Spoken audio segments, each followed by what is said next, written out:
সামাজিক যোগাযোগ মাধ্যমের নিউজ ফিডে এখন ঘুরছে একটাই নাম, ডক্টর এহসানুল হক মিলন।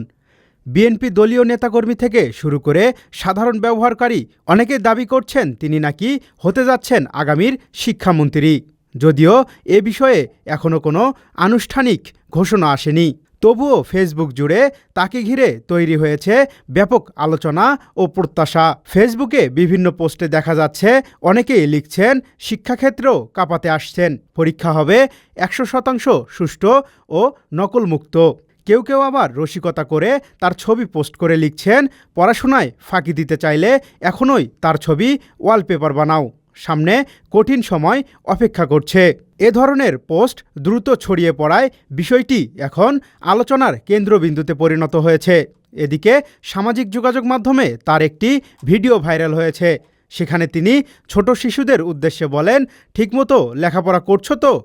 করতে হবে, নকল আর হবে না। তোমরা কেমন আছো? ঠিকমতো লেখাপড়া করছো? করতে হবে, নকল আর হবে না।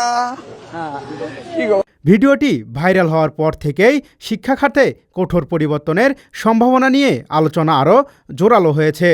শিক্ষা ব্যবস্থায় শৃঙ্খলা, নকলমুক্ত পরীক্ষা এবং কঠোর নজরদারি এই বিষয়গুলোকে সামনে এনে অনেক ব্যবহারকারী ইতিবাচক প্রত্যাশা ব্যক্ত করেছেন।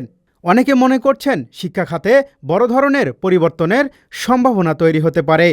তবে এখন পর্যন্ত শিক্ষামন্ত্রী কারা হচ্ছে এমন কোনো সরকারি ঘোষণা আসেনি। তবুও সামাজিক যোগাযোগ মাধ্যমে তাকে ঘিরে তৈরি হওয়া এই আলোচনায় প্রমাণ করছে সম্ভাব্য শিক্ষামন্ত্রী হিসেবে জনমনে ইতিমধ্যেই প্রত্যাশা তৈরি হয়েছে।